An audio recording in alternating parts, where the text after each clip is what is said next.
Within me was the plea. Don't be fooled. The masks I wear are not really me. Pretending is just second nature, but if I give you the impression that I'm secure, unruffled, don't believe me. It's all a sham. If someone would only liberate me from my self-built prison walls, remove my mask, accept me, love me, but I'm afraid.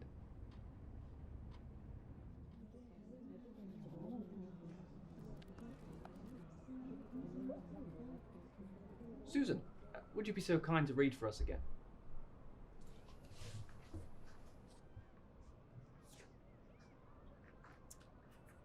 Teacher's notice. Do not show to students. Due to funding cuts, the replacement of the staff room coffee machine will take longer than expected. In the meantime, our HR department has arranged an agreement with Valley Coffee House to supply us with their coffee for the time being. Finally. Mr. Williams will be leaving us very soon. If all teachers could sign the card left at the head teacher's office.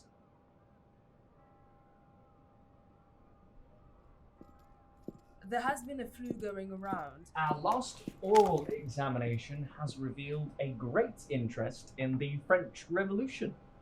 So, I have arranged a trip to the British Museum where they have an exhibition on it at the moment. Hey John, can I borrow your newspaper? Yeah, sure. Is there anything interesting in there? No, not really.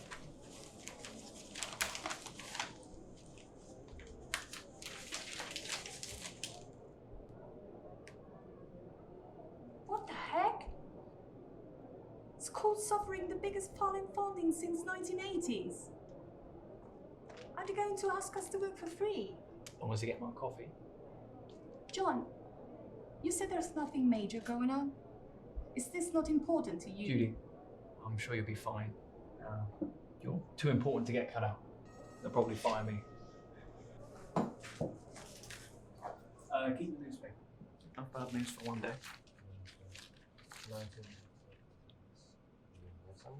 That's great, yeah, looking good. Looking good.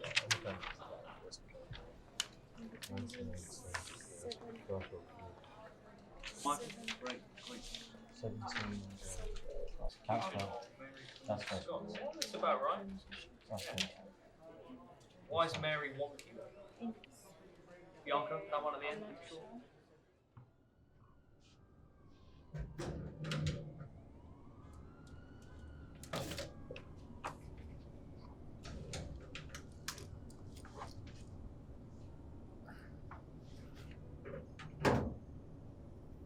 Susan, what are you doing here after school?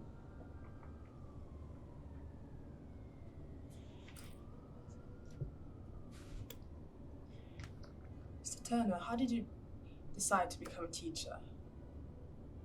Can't have been easy for you. Well, it definitely wasn't an easy decision to make, but I often felt I had a need to teach. Why do you ask? I don't know. Sometimes I'm just worried about my future. I have to make so many decisions right now that are supposedly determining how my entire life is going to play out. Susan, worrying about the future is just often a reality of growing up. I still to this day wake up fearing that everything that I've built up is just gonna change. But still, it's worth it in the end if you believe in something more than yourself. But my parents want me to be someone I'm not. And if I don't fulfill their expectations, I feel like I'm letting them down. I see. I know life can feel hard sometimes because it seems like your parents just plan out your entire future for you. But in the end, what's important is that you work hard to realize your dreams. I realize mine despite the challenges I have to face. It seems so easy when you say it. I don't even know where to start. That's for you to find out. You have to start somewhere. Dream is like a house. You build that foundation real strong, and I promise it'll last a really, really long time. Thank you, sir. You're welcome. Now you need to go home.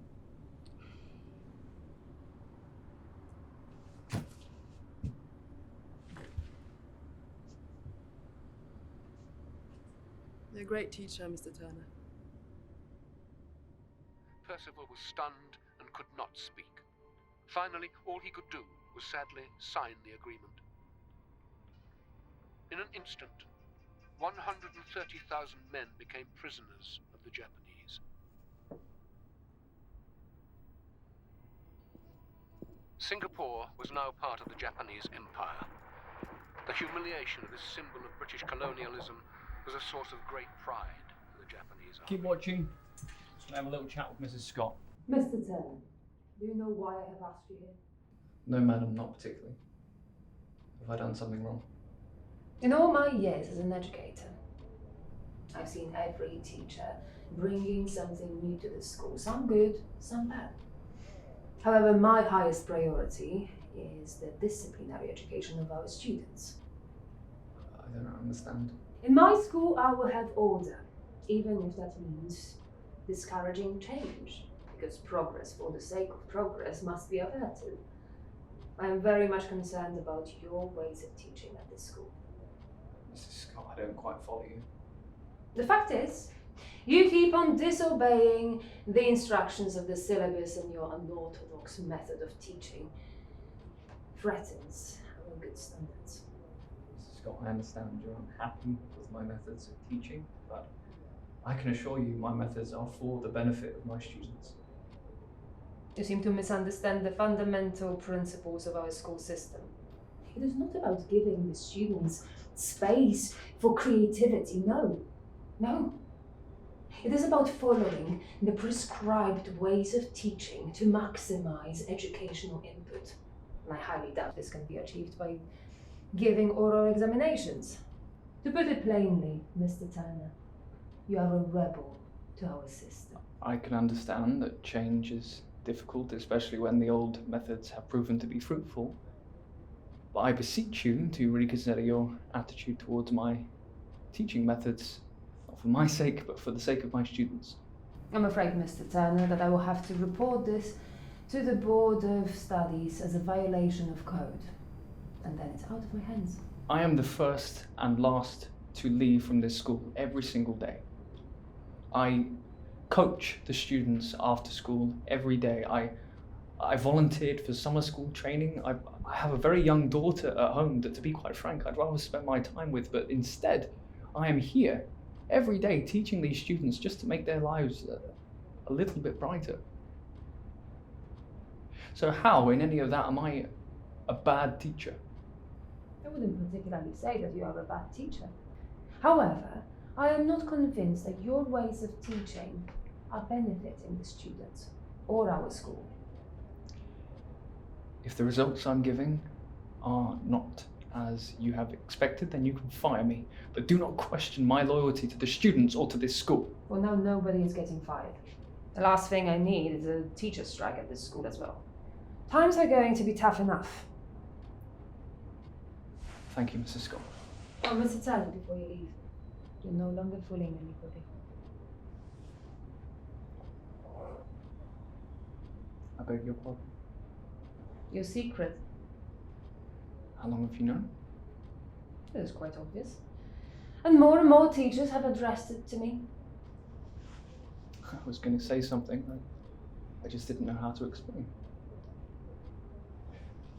It's affected me my entire life. Mr. Turner, it's okay. A caffeine addiction is the first step of becoming a full-time teacher. I remember when I started, I couldn't get through a day without 5 cups of coffee. Well, I'm glad you understand. Is that all? Yes, Mr. Turner, thank you. You can go back to your class now.